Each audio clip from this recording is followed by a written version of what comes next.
오늘의 주요 뉴스입니다. 코로나19 신규 환자가 연일 700명대에 육박하고 있지만 정부는 소상공인 피해를 고려해 거리 두기 3단계 격상은 아직 계획이 없다고 밝혔습니다. 이런 가운데 서울시는 중고등학교의 원격 수업을 오는 28일까지로 열흘 연장했습니다. 미 식품의약국 FDA 자문위원회가 화이자의 코로나19 백신 긴급 사용 승인을 권고하면서 미국 내 백신 승인이 초읽기에 들어갔습니다. 대형마트인 월마트는 5,000개 이상 자사 매장과 자회사 샘스클럽의 약국에서 백신 접종을 준비하고 있다고 밝혔습니다. 코로나19 백신 접종이 시작되면서 백신이 DNA에 변화를 준다는 것과 같은 괴담과 가짜뉴스가 확산하고 있습니다. 전문가들은 과학적인 근거가 없는 허위 정보가 백신의 신뢰를 떨어뜨려 접종률을 낮출 수 있다고 우려했습니다. 미국의 민간 우주 기업인 스페이스X의 화성 우주선 시제품이 지구 성층권까지 올라가는 고고도 비행에 처음으로 성공했습니다. 비록 착륙 과정에서 엔진 오류로 폭발했지만 일론 머스크의 2050년 화성 이주 계획에 한 발짝 다가섰다는 평가입니다. 지구의 70%가량은 바다로 이루어져 있는데요. 바닷물은 왜 짜고 색깔은 왜 푸른색일까요? 궁금한 S에서 바다에 담긴 과학에 대해 자세히 살펴봅니다.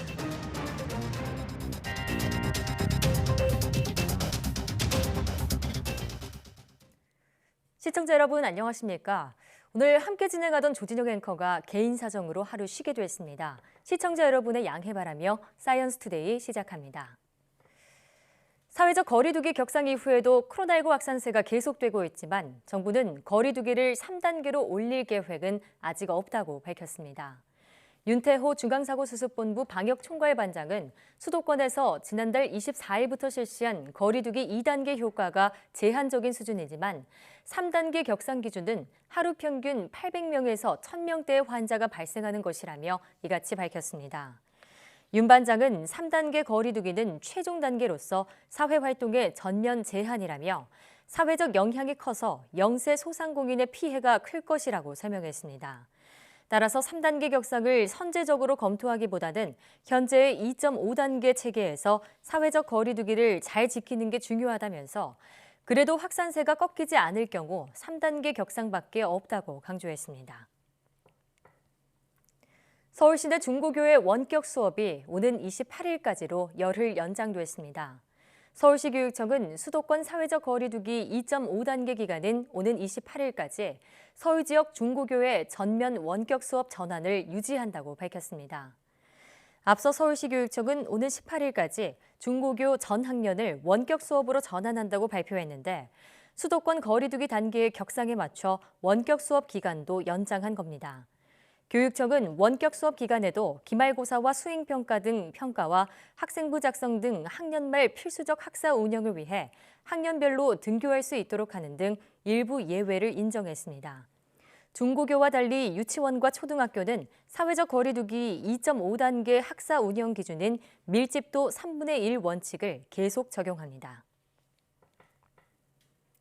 방역당국이 조용한 전파자를 찾기 위해 수도권의 임시 선별 진료소를 오는 14일, 즉 다음 주 월요일부터 운영합니다.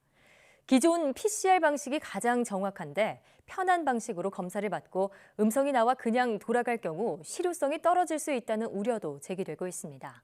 보도에 박홍구 기자입니다.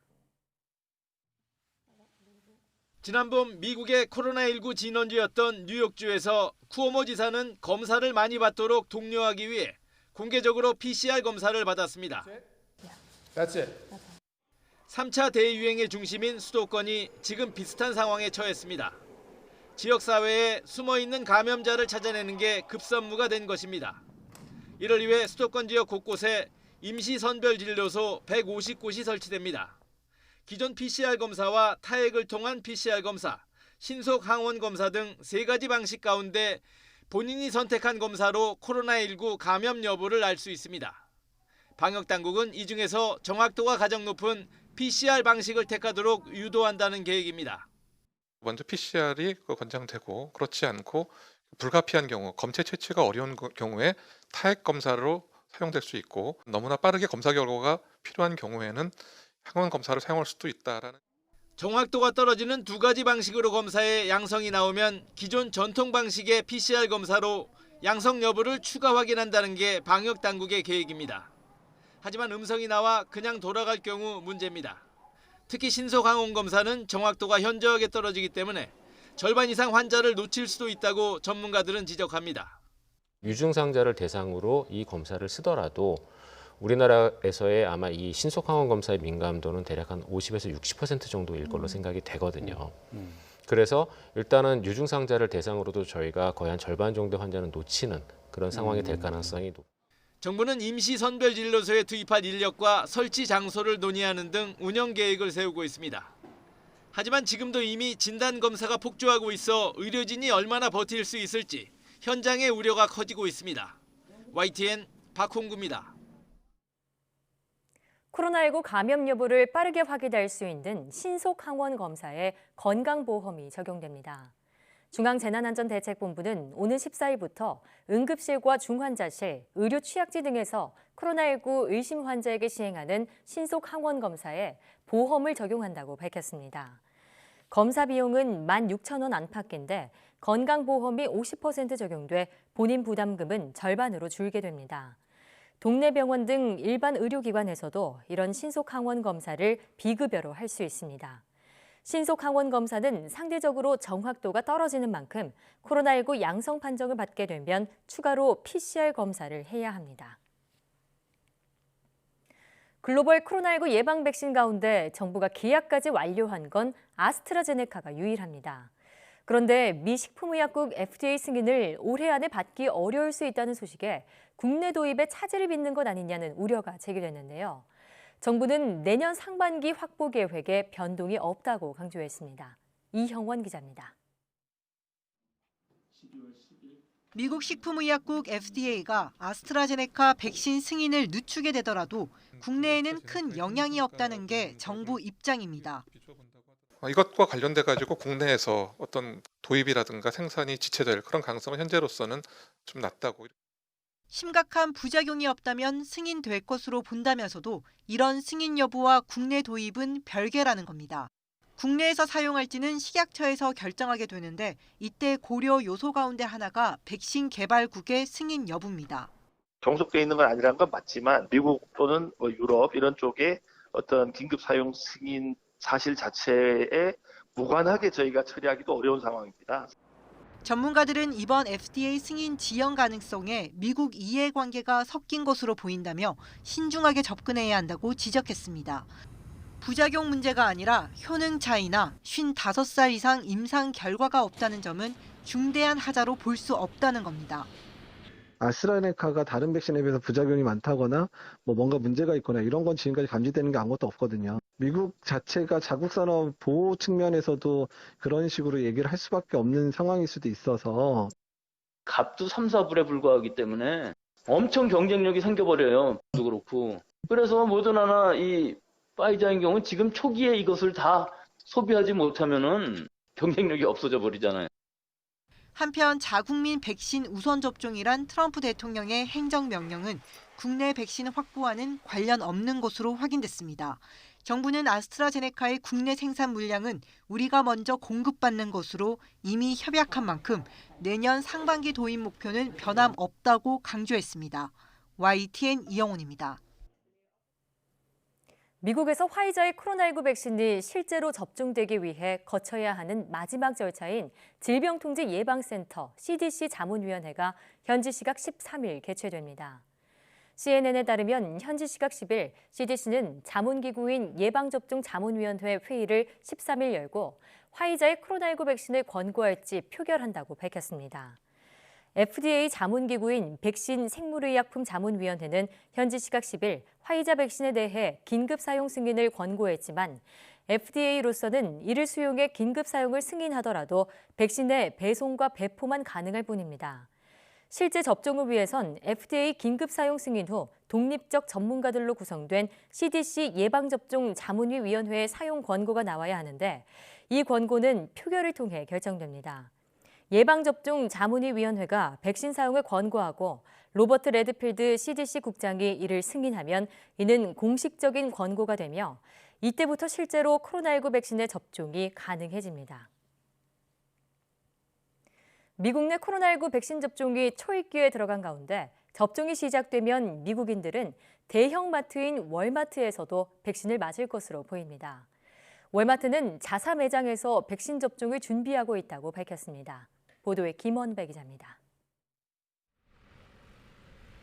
미국의 대표적인 대형마트인 월마트는 5,000개 이상의 자사 매장과 자회사 샘스클럽의 약국에서 백신 접종을 준비하고 있다고 현지 시각 10일 밝혔습니다. 월마트는 미국 인구의 90%가 월마트로부터 16km 이내에 사는 상황에서 백신을 원하는 사람들이 각 주의 우선순위에 따라 자격이 있을 때 백신을 맞을 수 있도록 중요한 역할을 할 것이라고 말했습니다. 월마트는 코로나19 백신을 보관하기 위한 냉동고와 드라이아이스를 충분히 보유하고 있다고 밝혔습니다. 이어 누가 가장 먼저 백신을 맞아야 하는지는 주 정부가 결정할 것이라고 밝혔습니다. 월마트는 또 필요한 경우 장기 요양시설 거주자를 위한 백신 접종도 지원하겠다고 밝혔습니다. 미국의 대형 약국 체인인 CVS와 월그린도 장기 요양시설 거주자에게 코로나19 백신을 접종하는 계약을 미국 정부와 체결했습니다. 뉴욕타임스에 따르면 CVS는 약 3만 개의 장기 요양시설 거주자에게 백신을 접종할 계획입니다. 또 월그린은 장기 요양시설에 거주하는 2만 명에게 백신을 접종할 예정입니다. 미국인들 생활에 밀접한 대형 마트와 대형 약국 체인들이 백신 접종의 중요한 인프라가 될 것으로 보입니다. YTN 김원배입니다. 영국에서 코로나19 백신 접종이 시작되면서 백신을 둘러싼 허위 정보가 퍼지고 있습니다. 전문가들은 괴담과 가짜뉴스가 퍼지면 백신의 신뢰도를 떨어뜨려 접종률이 낮아질 수 있다고 우려하고 있습니다. 보도에 김형근 기자입니다. 지난 8일 영국에서 90살의 마거릿 키넌 할머니가 화이자 백신을 처음 맞았습니다. 하지만 접종 몇 시간 뒤 SNS에는 터무니없는 가짜뉴스가 퍼졌습니다. 키넌 할머니는 대역 배우며 실제로는 존재하지 않는 사람이라는 겁니다. 영국 언론은 이 트윗이 불과 몇 시간 만에 400번 넘게 리트윗됐다고 전했습니다. 하루 만에 잠재적으로 47만여 명에게 노출된 것으로 추정됩니다. 같은 내용으로 페이스북에 올라온 글은 289회 공유되고 180건이 넘는 댓글이 달렸습니다. 이 밖에도 백신과 관련된 허위 정보와 가짜뉴스는 넘쳐나고 있습니다. 빌 게이츠가 백신 접종을 통해 몸에 마이크로칩을 심고 있다는 음모론도 다시 확산하고 있습니다. 백신이 DNA에 변화를 준다, 백신에 태아의 세포 조직이 들어있다는 괴담도 떠돌고 있다고 BBC 방송은 전했습니다. 물론 이 괴담들은 모두 사실이 아닙니다. 전문가들은 이 같은 허위 정보가 사회에 큰 해악을 끼칠 수 있다고 우려하고 있습니다. 백신에 대한 신뢰를 떨어뜨려 접종률을 낮추고 결국 면역 형성에도 차질을 줄 수 있기 때문입니다. 상황이 심각해지자 SNS 업체들은 괴담과 가짜뉴스에 대한 대응에 나섰습니다. 페이스북과 인스타그램은 전문가들에 의해서 사실이 아니라고 밝혀진 백신 관련 거짓 주장과 음모론을 삭제해 나갈 것이라고 밝혔습니다. 세계에서 처음으로 화이자 백신 접종을 시작한 영국은 정보부대까지 동원해 허위 정보에 대한 추적에 들어갔습니다. YTN 김영근입니다. 전 세계 코로나19 누적 확진자가 7천만 명을 넘어섰습니다. 국제 통계 사이트 월드오미터에 따르면 우리 시간으로 11일 오전 9시 30분 기준 전 세계 코로나19 누적 확진자는 7,067만여 명으로 집계됐습니다. 6천만 명을 넘어선 지 16일 만에 다시 1,000만 명이 늘었습니다. 국가별로는 미국이 1,600만여 명으로 가장 많고 인도가 980만 명, 브라질 678만 명, 러시아 257만 명, 프랑스가 234만 명의 순입니다.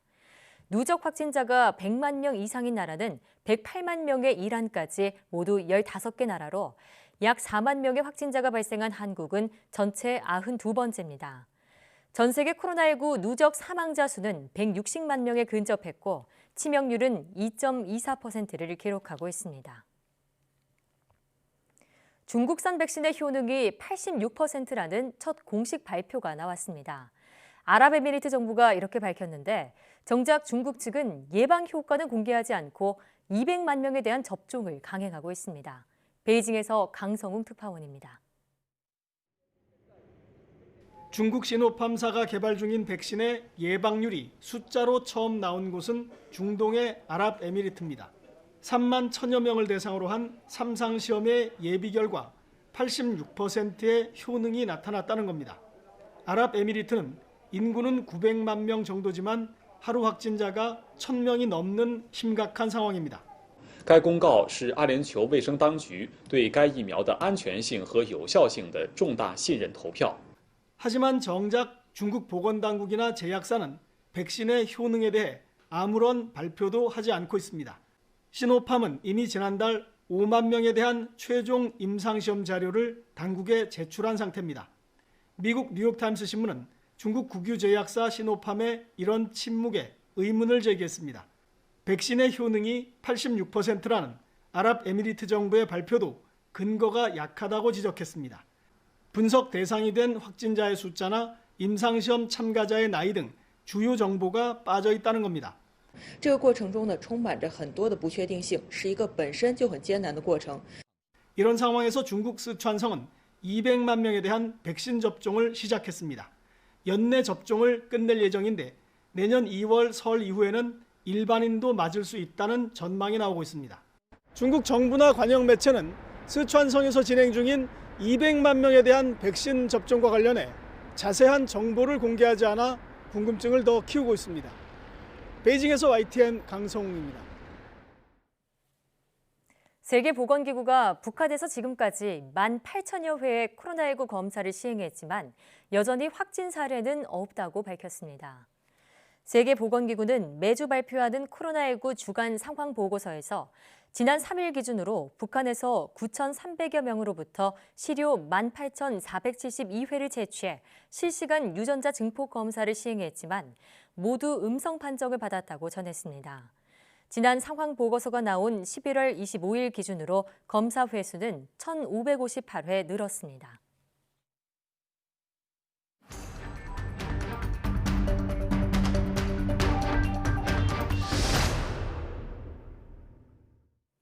국내 코로나19 확진자가 사흘 연속 700명에 육박하고 감염 경로를 알 수 없는 확진자의 비율도 20%에 달했습니다. 확산세가 좀처럼 꺾이질 않는 상황인데요. 고려대학교 약학대학 김정기 교수와 현재 상황 자세히 짚어보겠습니다.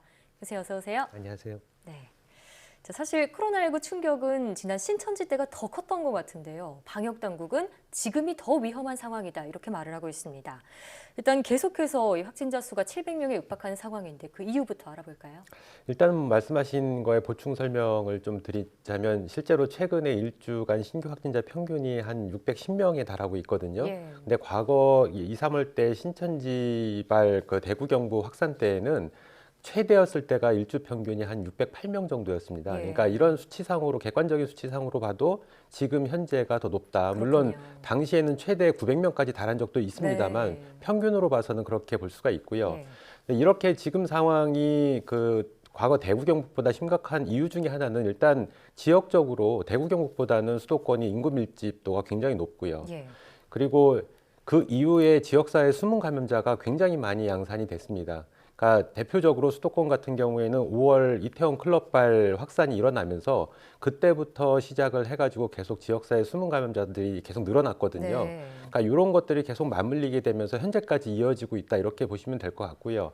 물론 당시에도 2, 3월이면 약간 늦겨울쯤 되고 예. 있거든요. 이제 예. 그 당시에는 그래도 지금처럼 크게 확산되지 않았을 때였기 네. 때문에 상대적으로 계절 영향은 덜 받았다. 근데 지금 같은 경우에는 이미 지역사회에 굉장히 많은 감염자들이 있을 걸로 추정이 되는 상황에서 겨울이 오다 보니까 이런 계절적인 영향도 작용을 했을 거다 이렇게는 보고 있습니다. 네, 그러니까 평균 확진자 수를 비교해 보면 1차 유행 때보다 지금이 더 높다는 말씀인데요. 자, 그런데 이 감염자들이 일상생활 속에서 있다는 건 내 주변에서 언제든 나도 감염이 될 수 있다. 그 감염이 돼도 전혀 이상하지 않은 상황이다 이런 얘기잖아요. 코로나19 특성을 봤을 때 무증상 전파가 계속 일어나서 깜깜이 환자 비율이 더 늘어날 가능성도 있겠죠. 일단 뭐 지금 상황에서 현 상황이나 아니면 뭐 2.5단계가 계속 유지가 되더라도 예. 이 부분에 대해서는 지금 방역당국에서 역학조사가 따라가지 못한다라고 보고 있거든요. 예. 그렇기 때문에 추가적인 어떤 조치가 없으면 계속해서 어떤 우리가 그러니까 감염 경로를 모르는 그런 상태, 그러니까 환자들이 계속 늘어날 가능성이 네. 굉장히 높다 이렇게는 보고 있습니다.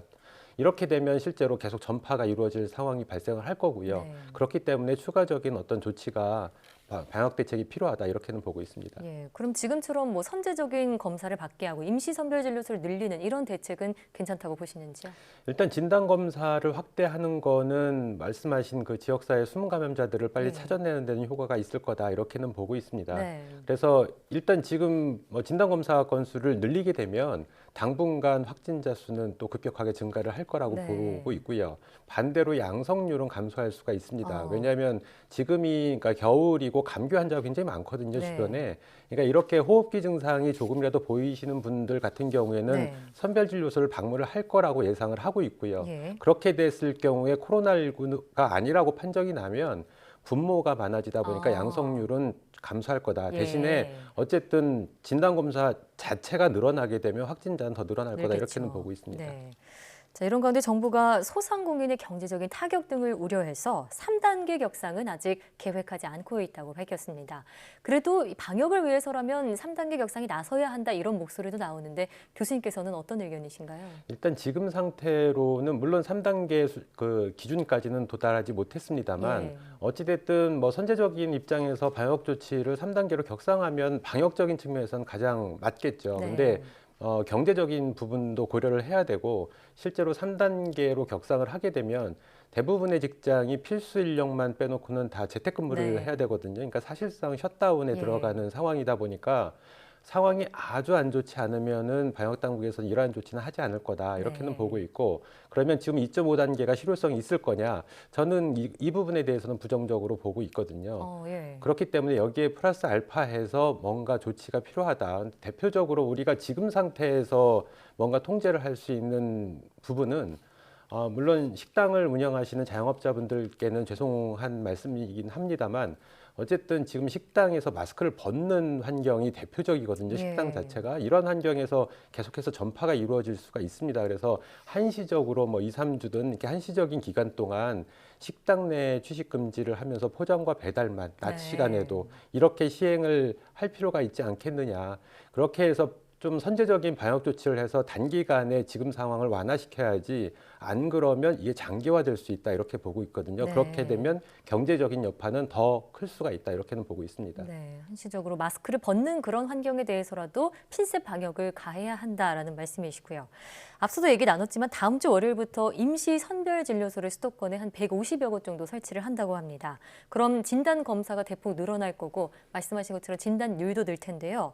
그럼 확진자 수가 더 늘어나는 건데 우리의 의료 체계가 감당할 수 있는지 궁금해요. 지금 단계에서 진단 검사 건수를 늘리겠다라고 하는 거는 그런 여력을 늘리겠다라고 하는 거는 바람직한 방향입니다. 근데 네. 앞서 말씀드린 것처럼 그렇게 되면 확진자가 늘어날 거거든요. 네. 그러니까 확진자를 어딘가 격리해서 치료할 수 있는 시설이 필요한데 지금은 그조차도 부족합니다. 그래서 예. 어제 기준으로도 수도권에서 확진 판정 후에 자택 대기하고 계신 분이 500명이 네. 넘는다라고 얘기를 하고 있거든요. 예.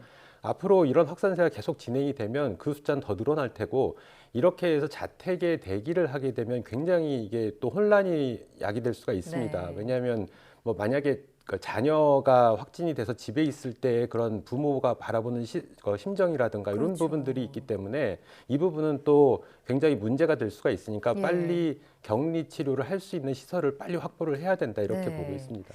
말씀하신 것처럼 지금 확진 판정을 받고도 자택에서 대기 중인, 그러니까 이게 자가격리와 다른 겁니다. 확진자인데 집에서 대기하고 계신 분들이 500명이 넘는 상황인데 지금은 이분들이 그냥 알아서 스스로 조심하고 있는 거에 우리가 의존하고 있는 그런 상황이잖아요.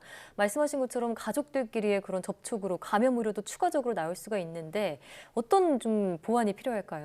일단 뭐 가장 중요한 거는 확진자와의 접촉을 하지 마셔야 되고요. 가족이어도요. 예, 예. 예. 그러니까 뭐 사실상 같은 집에서 이런 부분들이 한계가 좀 있는 네. 부분은 맞습니다. 그럼에도 불구하고 가능한 접촉을 하지 말으셔야 되고, 그리고 이제 같은 공간이다 보니까 환경 소독이라든가 환기라든가 이런 부분에 가급적 신경을 좀 쓰셔야 될 것 같고요. 네. 더군다나 겨울철이다 보니까 굉장히 건조하거든요. 그래서 가습기 등을 활용을 해서 충분히 건조한 환경을 조금 해결을 해주는 것도 도움이 될 거다. 그리고 이렇게 그러니까 가족 같은 경우에는 확진자 가족도 자가격리 대상자거든요. 예. 그렇다 보니까 외부에서 어떤 접촉을 할 수 있는 기회가 없습니다. 그렇다 그러니까 보면 집에 있다고 해서 같이 살고 있다고 해서 그냥 확진자만 놔두고 따로 뭐 호텔에 가서 지내거나 이럴 수 없다라는 얘기인가요? 일단 자가격리 대상자가 됩니다. 밀접 예. 접촉 대상자였기 때문에 그렇기 때문에 같이 자가격리를 해야 되는 상황이거든요. 이럴 경우에는 굉장히 간편식으로 또 식사를 하실 가능성이 굉장히 높습니다. 네네. 근데 가능하다라고 그러면 좀 영양가에 있는 어떤 음식물, 식사 같은 거를 밖에서 제공을 받으셔서 예. 개인 건강에 신경을 좀 쓰시는 게 혹시나 모를 감염에 대비해서 스스로를 보호하는 길이 아닐까 이렇게 생각을 하고 있습니다. 네, 가족 내 감염을 막기 위한 그런 대비책도 세워야겠습니다. 자, 백신 이야기로 넘어가 보겠습니다. 미 FDA 자문위원회가 화이자 백신의 긴급 사용 승인을 권고하면서 화이자 백신은 미국 내 접종에 어느 정도 초입기에 들어갔다는 분석입니다. 반면에 아스트라제네카는 미국 내 승인은 올해 안엔 힘들 거다 이런 전망이 좀 우세한데요. 이 결정이 국내 도입에 어떤 차질을 빚지는 않을까요? 일단 뭐 미국 FDA에서 아스트라제네카 백신에 대해서 승인을 하거나 말거나 그 여부랑 상관없이 네. 실제로 각 국가에서 특정 의약품을 투약하는 거는 해당 국가의 식약처 담당이거든요. 네. 그러니까 미국 FDA가 물론 이런 부분에 있어서 국제적인 표준화돼 있는 거는 맞습니다만 예. 뭐 미국 FDA에서 승인 안 한다고 해서 우리나라 식약처에서 승인을 또 반드시 안 할 필요는 또 없습니다. 물론 네. 영향이 어느 정도는 있겠습니다만. 그래서 이 부분에 대한 어떤 아스트라제네카 백신에 대한 우리가 임상 데이터들을 면밀하게 관찰을 해서 실제로 이상 반응이나 어떤 부작용이 없는지를 잘 면밀하게 검토를 하고 그 다음에 실제로 접종이 들어갈 건지를 나중에 심사 승인하면 되지 않을까 이렇게 생각하고 있습니다. 네, 그러니까 미국 내 승인 여부와 국내 도입 상황은 별개라는 점 다시 한번 알아두고 가야겠습니다. 자, 이렇게 백신 접종이 시작이 되면서도 영국에서 이게 먼저 시작이 됐는데 가짜 뉴스까지도 퍼지고 있습니다. 또 가짜 뉴스가 꼭 아니더라도 이 백신에 대한 신뢰도 때문에 아직은 좀 맞기 무섭다 이런 분들도 있거든요. 전문가 입장에서 이 백신 접종 하는 게 좋을까요? 일단 뭐 지금 상태로는 뭐 하는 게 좋다 안 좋다라고 판명하기에는 좀 어려움이 있습니다. 왜냐하면 구체적인 임상 데이터라든가 이런 부분들이 구체적으로 제시가 안 됐기 때문에 아직까지는 정확한 자료를 보고 판단을 해야 되는데 이런 부분에 좀 한계가 좀 있고요. 그렇기 때문에 실제로 우리 보건당국에서도 임상 승인이 난 거에 대해서 외국 사례를 모니터링 하겠다라고 하는 입장이거든요. 네. 그래서 우리 보건당국이 향후에 어떤 결정을 내리든 충분히 사전에 검토를 해서 승인을 할 거라고 기대를 하고 있기 때문에 보건당국의 결정에 잘 따라서 실제로 백신 접종을 하시면 되지 않을까 이렇게 기대는 하고 있습니다. 네, 백신과 관련해서는 앞으로 나오는 그런 결과들을 좀 더 면밀하게 살펴봐야겠습니다. 네, 지금까지 고려대학교 약학대학 김정기 교수와 함께했습니다. 오늘 말씀 고맙습니다. 감사합니다.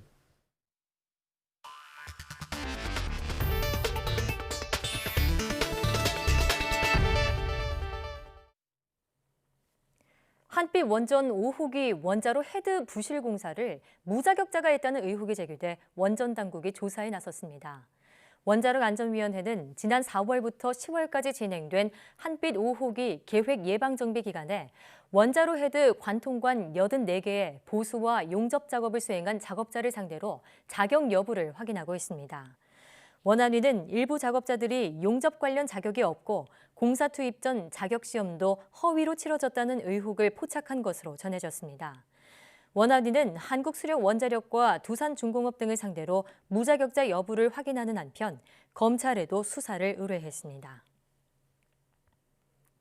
우리나라 신혼부부 10쌍 가운데 4쌍은 자녀를 낳지 않고 소득이 높은 맞벌이가 외벌이보다 아이를 더 낳지 않는 것으로 나타났습니다. 그리고 신혼부부 10쌍 가운데 6쌍은 무주택자였습니다. 보도에 오인석 기자입니다.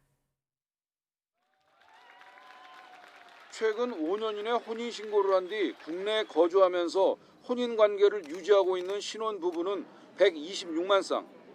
신혼부부 숫자는 해마다 줄고 있고 감소 폭도 커지고 있는 것으로 나타났습니다.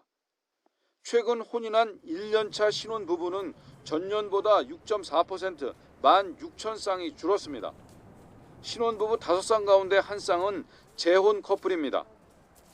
초혼 신혼부부 가운데 자녀가 없는 비중은 42.5%로 전년 대비 2.3%포인트 상승했습니다.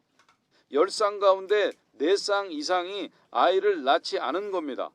평균 출생아 수도 0.7명으로 전년보다 줄었습니다. 외벌이가 맞벌이보다 아내가 경제활동을 하고 있지 않은 부부가 활동 중인 경우보다 평균 출생아 수가 많았습니다. 맞벌이 부부의 평균 소득은 외벌이보다 1.8배 많았습니다. 보육은 맞벌이 부부는 어린이집, 외벌이는 가정 양육 비중이 가장 높았습니다. 초혼 신혼부부의 지난해 금융권 대출 빚은 연간 평균 소득보다 2배 가까이 많았습니다.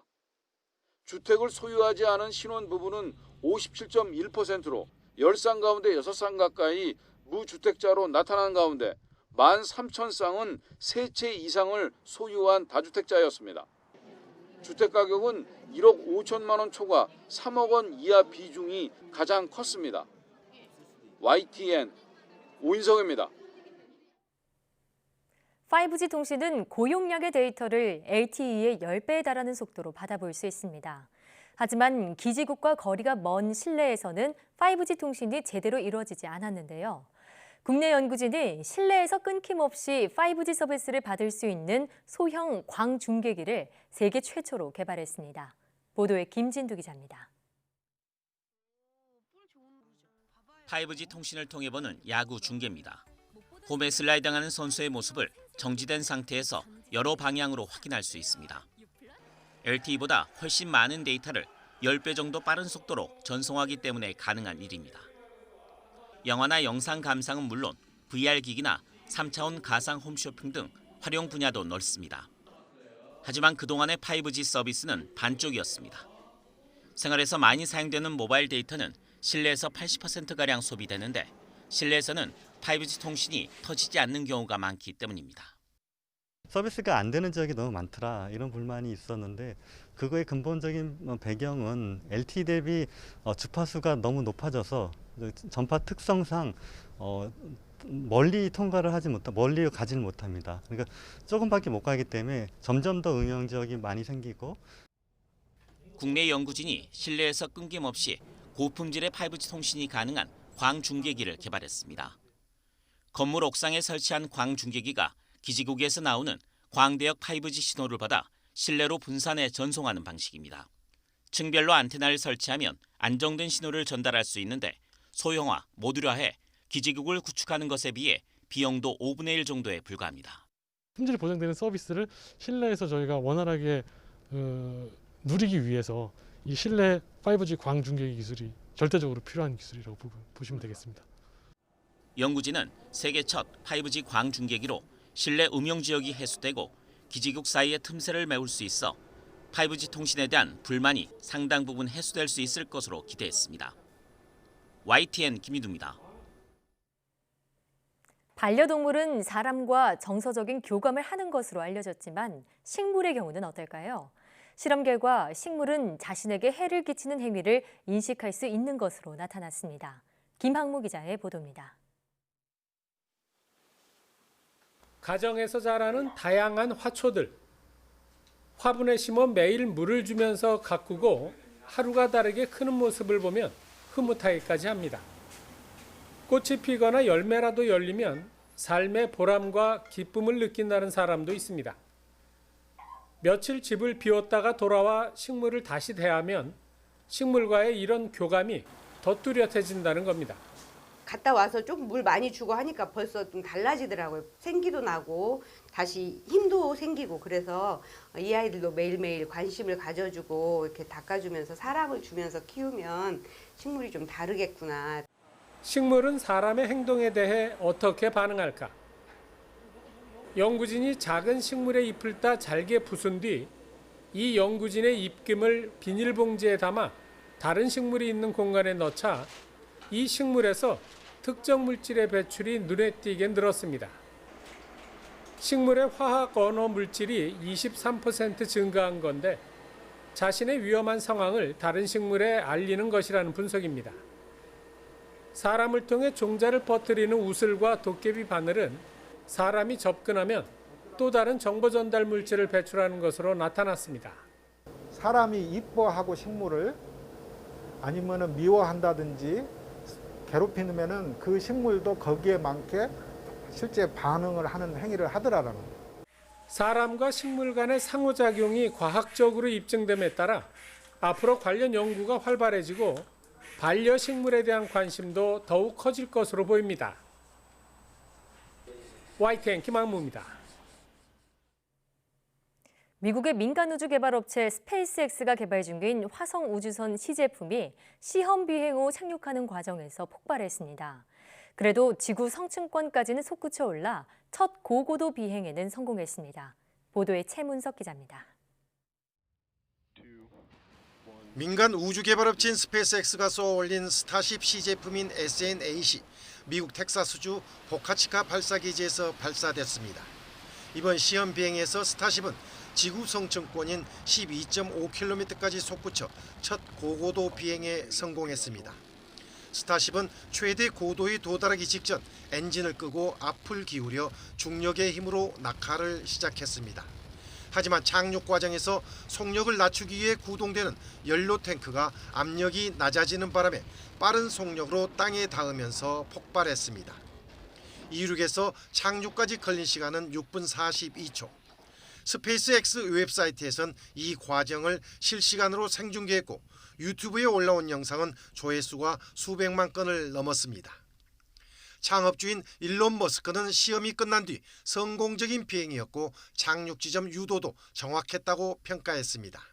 다만 착륙 과정에서 연료 탱크 압력이 낮았고 스타쉽이 빨리 하강했다고 폭발 원인을 분석하면서 필요한 데이터는 모두 확보했다고 밝혔습니다.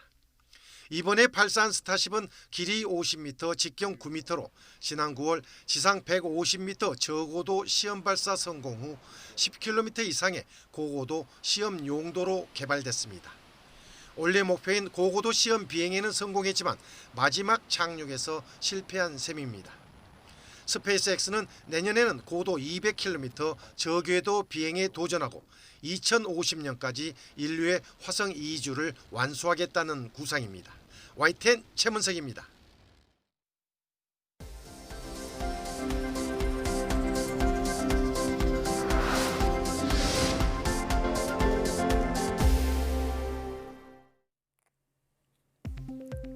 오는 2022년 8월 발사 예정인 한국형 달 탐사선과 지상에서 통신하게 될 심우주 지상국에 안테나가 설치됐습니다.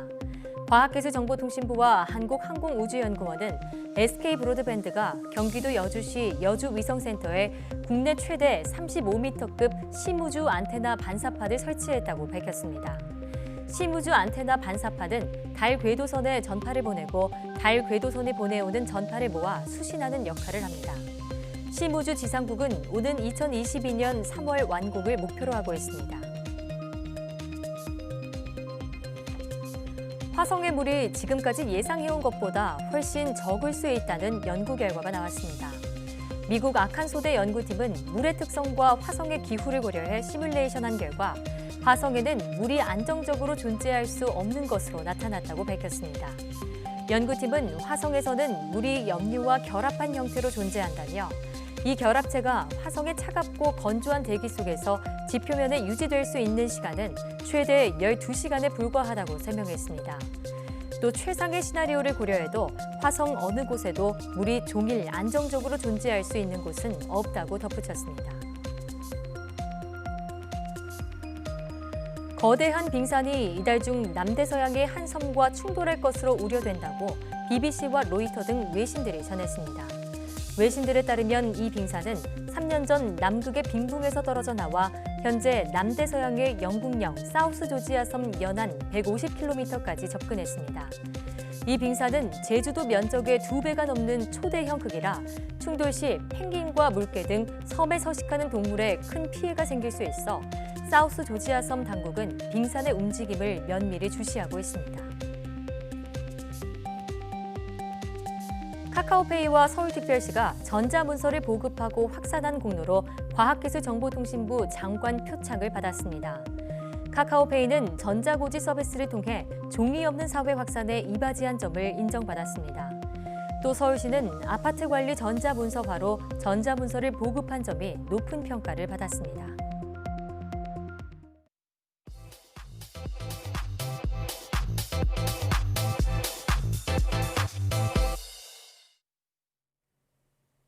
과학에 대한 모든 궁금증을 풀어주는 궁금한 S 시간입니다. 바다는 왜 짜고 또 푸른색을 띨까요? 또 겨울에 바닷물이 잘 얼지 않는 비밀은 무엇일까요? 과학으로 풀어보는 바다의 신비로움을 지금 바로 화면으로 만나보시죠.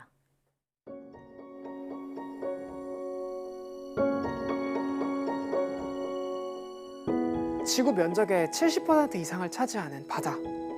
우리는 바다에 대해서 얼마나 알고 있을까요?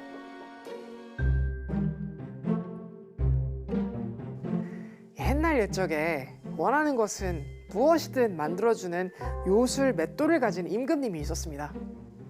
이를 탐낸 도둑이 요술 맷돌을 훔쳐 멀리 달아나기 위해 배를 타고 바다로 도망쳤는데요.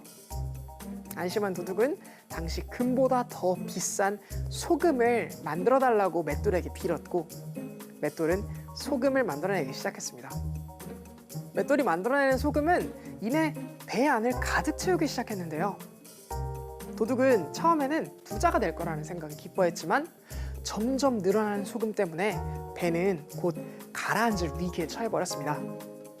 맷돌을 멈추는 방법을 몰랐던 도둑은 소금과 함께 바닷속으로 가라앉았고 지금까지도 바닷속 어딘가에서 맷돌은 소금을 계속 만들어내고 있다고 합니다. 수억 년간 바다의 염분이 변하지 않고 그대로 유지되는 것은 소금을 만드는 이 맷돌 때문이 아닐까라는 재미있는 상상에서 나온 이야기인데요. 실제로 소금을 만들어내는 맷돌도 없는데 바다가 짠 이유는 무엇일까요? 지구가 처음 생겨났던 45억 년 전에는 뜨거운 불덩어리였습니다. 지구가 식으면서 여기저기서 화산 폭발이 일어났고 이때 지구 내부 깊숙한 곳에서 빠져나온 기체들은 지구의 대기층을 형성했습니다. 이 대기 안에는 메탄가스와 수소가스, 암모니아 가스, 그리고 수증기가 대부분이었다고 하는데요. 이 수증기들이 점점 커지다가 비가 되어 수백 년 동안 끊임없이 내렸습니다. 이로 인해 상대적으로 낮은 지표면이 모두 물로 채워져 태초에 바다가 생겨났다고 하고 있어요. 이게 현재까지는 가장 유력한 바다의 가설이라고 합니다. 바닷물에 녹아있는 성분을 살펴보면 염화, 소듐, 즉 소금이 대부분입니다. 염화, 소듐 다음으로 바닷물에 많이 든 염류는 염화, 마그네슘입니다. 이 성분 때문에 바닷물은 짠맛과 함께 쓴맛도 느껴지는 건데요. 그렇다면 왜 바닷물은 마실 수 없을까요? 우리 몸 세포는 적당량의 무기염류가 있어 세포의 삼투압과 pH를 유지시킵니다. 이 농도는 대략 0.9% 정도인데요. 그러나 바닷물의 무기염류 농도는 3%이며 우리 몸의 세포의 농도보다 진합니다. 바닷물을 마시면 혈액 중의 무기염류 농도가 세포액의 농도보다 진해집니다. 신장에서는 혈액에서 염류를 걸러 혈액 농도를 적정하게 유지하는 역할을 하는데요. 하지만 신장은 겨우 2%의 염류만을 배출할 수 있다고 합니다. 결국 몸에 들어온 바닷물의 염류를 제거하려면 마신 바닷물보다 더 많은 양의 오줌을 배출해야만 한다는 건데요. 그렇게 되면 수분이 몸에서 빠져나가므로 탈수 현상이 일어나고 더욱 심각한 갈증을 느끼게 됩니다.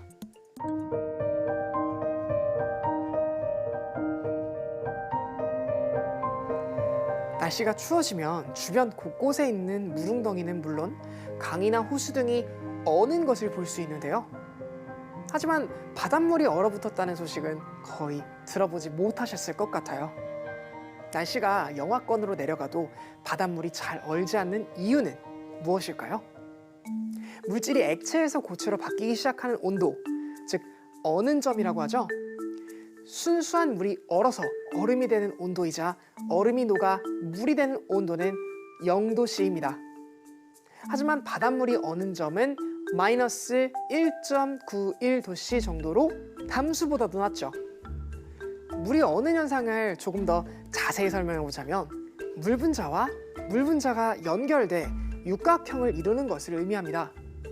자유롭게 돌아다니던 물 분자들이 제자리에 멈춰 분자들끼리 대형을 맞추는 것이죠. 하지만 바닷물은 염분이 다량 녹아 있는데요.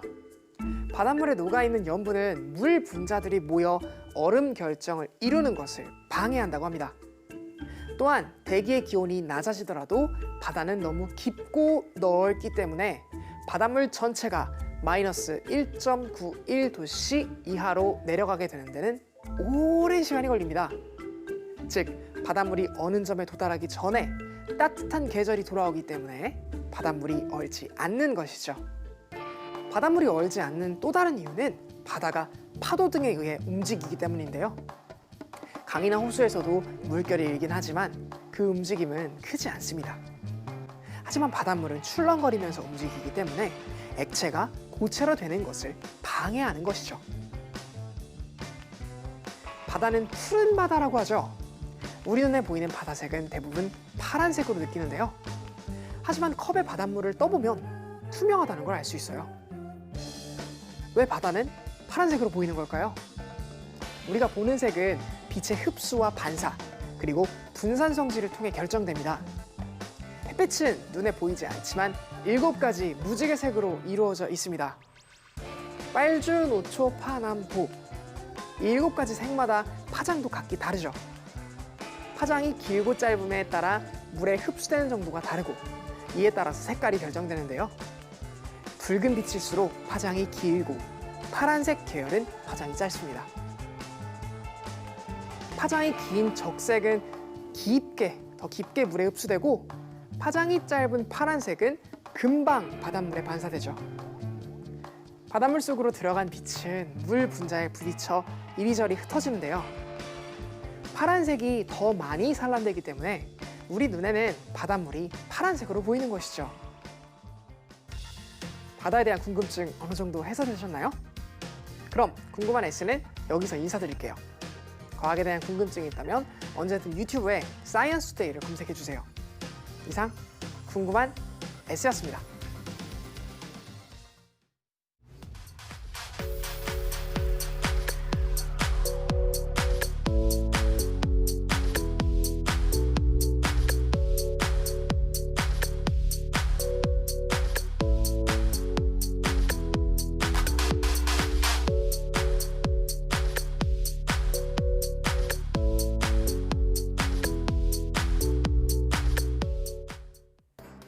혹시 나도 코로나에 감염된 건 아닌지 걱정하는 분들이 많습니다.